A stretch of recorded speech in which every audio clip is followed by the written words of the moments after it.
What's up, YouTube? It's day 2 of my cyclical posting on YouTube.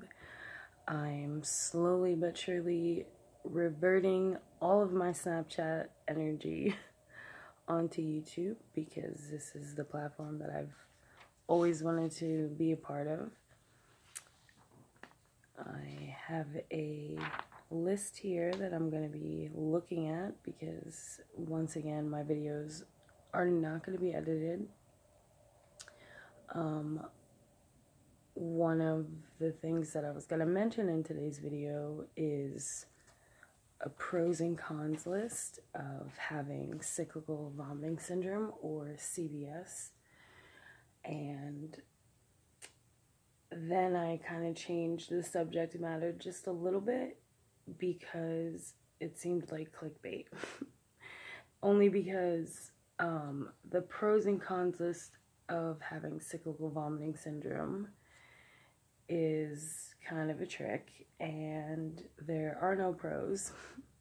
It's only cons, and I'm trying my best to make this channel as positive and enlightened as possible.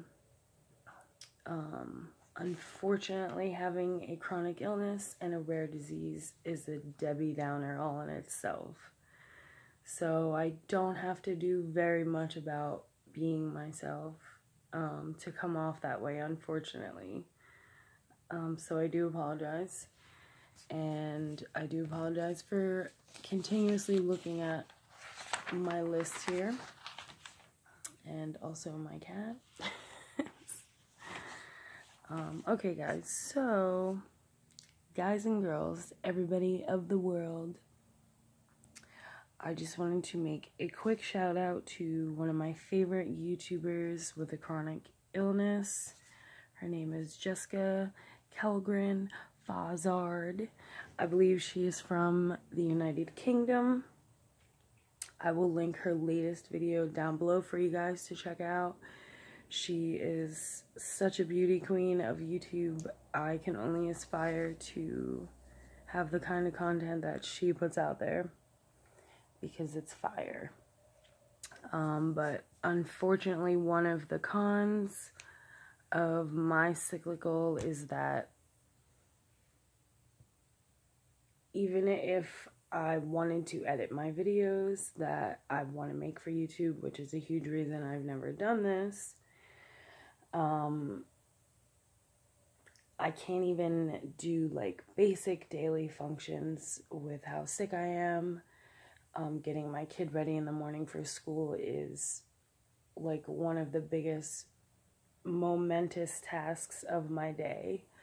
So to be able to like record a video on a different device and then have to plug it into my desktop computer and upload it onto some format to edit, I am just not good at those things, and honestly, like, I just can't find the time to do regular things that I should be doing. So to be able to like edit videos is a reach in my life. So just bear with me and the raw, candid type videos that I'm going to try to get through. Hopefully my speech is not too bad. I'm really trying to remember everything about public speaking in high school that I learned. I say the word like a lot and the word a lot. And when I go to upload these videos and I watch them,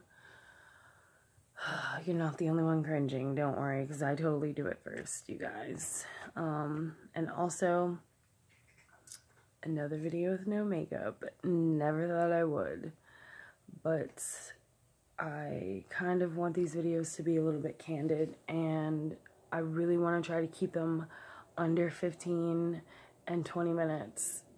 So let's just get started.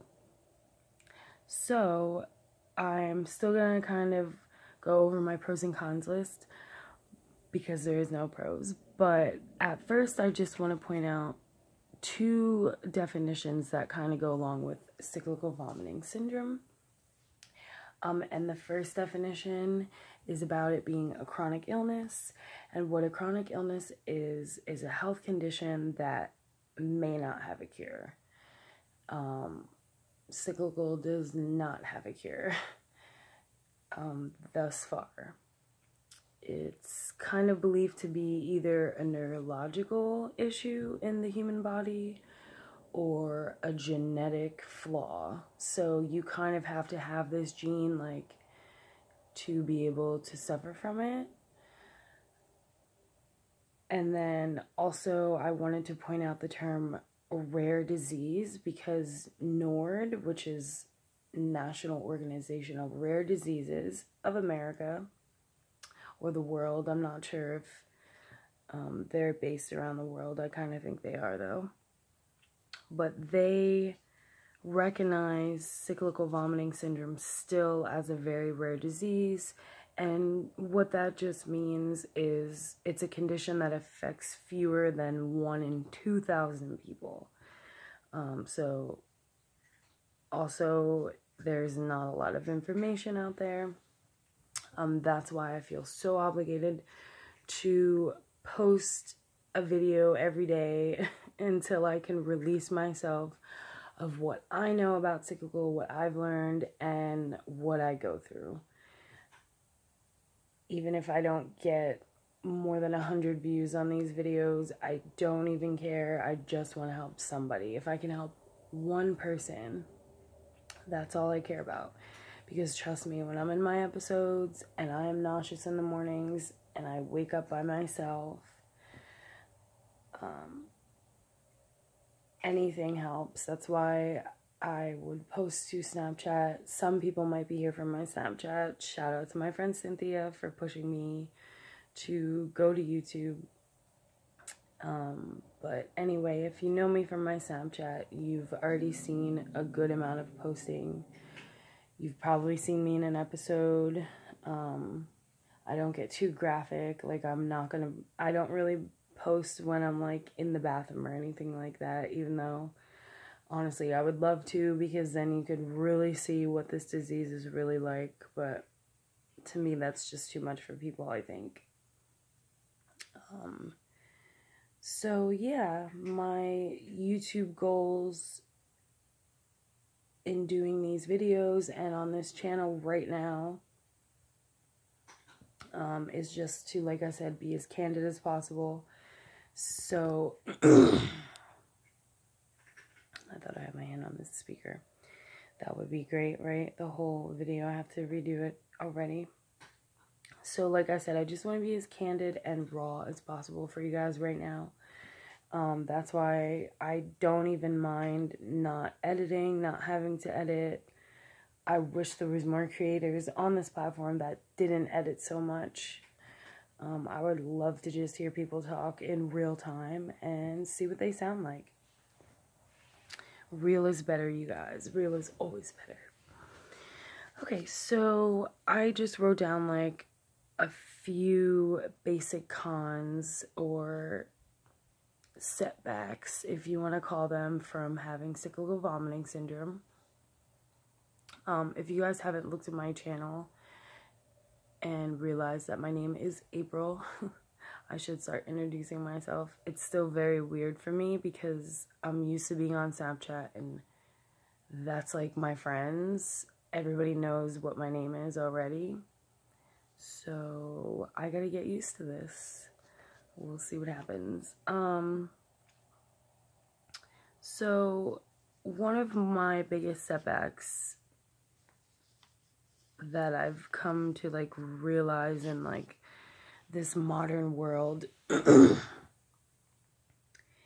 is going out to eat or being in public around food or having to sit down at a restaurant, anything like that. Sometimes I can get away with it and be okay. That doesn't happen very often, and it's very frustrating because me and my significant other don't always get to experience like date nights and things like that. Like, people can be out shopping or traveling and be able to just stop anywhere to eat, and for me, I can't do that. Is some of it psychological? Possibly. I have like huge cross-contamination fears with food, and my germophobia is out of this world. I am a chef by trade, so food and the preparation of food is something that I am constantly thinking about, even if I'm not working. When I go out to eat, or think about who's handling my food or what the kitchen is like, or I sometimes get stuck in my thought process of, you know, what's going on with who's cooking what for me and what I'm about to eat and purchase. So that's a huge issue for me. I mean, it doesn't help that everything triggers my vomiting disorder or my vomiting disease. I could be out to eat at any given time, maybe overthinking the experience, or, you know, just not having ate that particular day. And once I do put something in my body, honest to God, it takes about 5 minutes before I'm like running to the bathroom and throwing up in a public bathroom. And I don't mean to trigger anybody when I talk about things like this, but I did a lot of public speaking in high school, and one of the things that I used to talk about was eating disorders in females. And I was so passionate about talking about bulimia and people who suffered from it and how horrible it is for your body, and just to try to love yourself. Like, that was, you know, something that I've really been passionate about since I was a teenager. And here I am in a public bathroom having to throw up immediately after trying to eat. I can't even tell you, like, the remorse for myself in those moments. Like, the guilt and the shame and just, like, the pure disgust, you know. And not only that, I should, by this point, carry a toothbrush, but I don't really go out that much. So I don't think about putting a toothbrush into my purse to be able to stop that episode from further destroying the enamel on my teeth. So, very complicated. This disease makes everything very unique and very complicated and very stressful, and you tend to overthink everything because you sort of have to. CVS leaves you living in fear most of the time.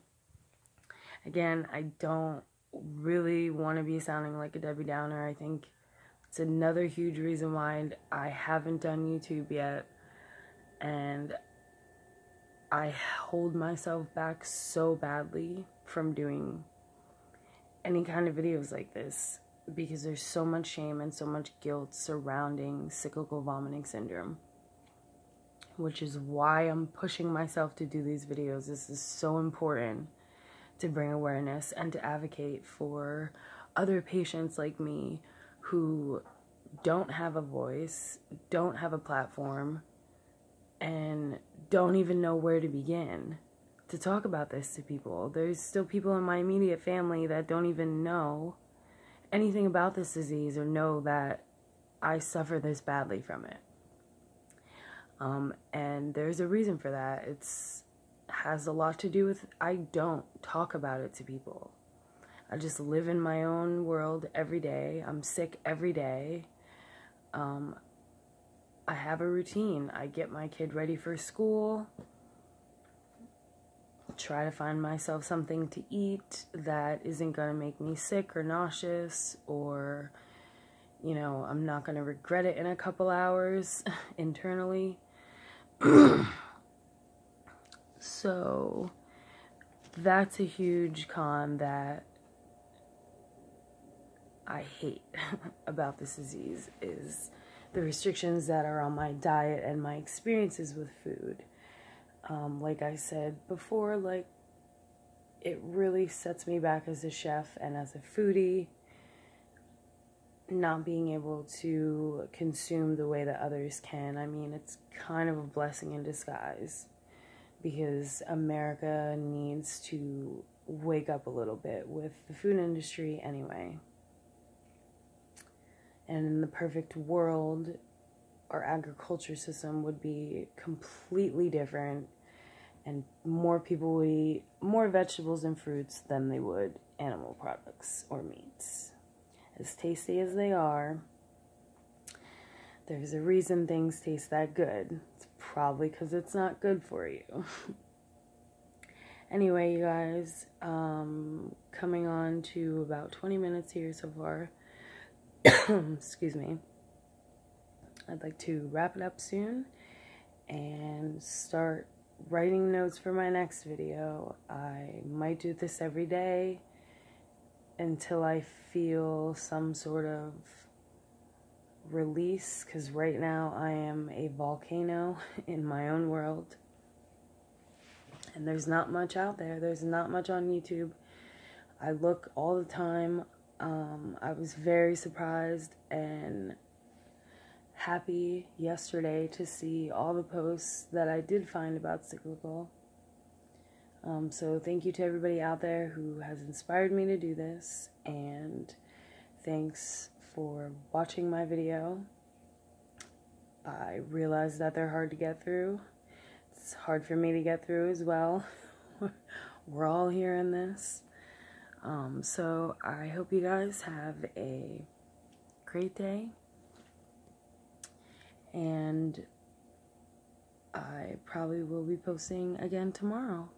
And before I go, I just wanted to point out, yesterday was Cyclical Vomiting Syndrome Awareness Day. When I was looking up the specific definitions for chronic illness and rare disease, I stumbled across Rare Disease Day. And I don't think it's on the same day every year, but this year I did miss it. And that was on February 28th, so not too long ago. It was only a couple short weeks ago.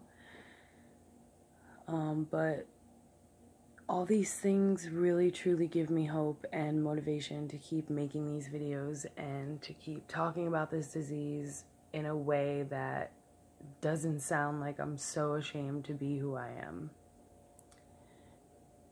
The universe and our one creator or multiple creators, however you like to think, you know, they made me this way.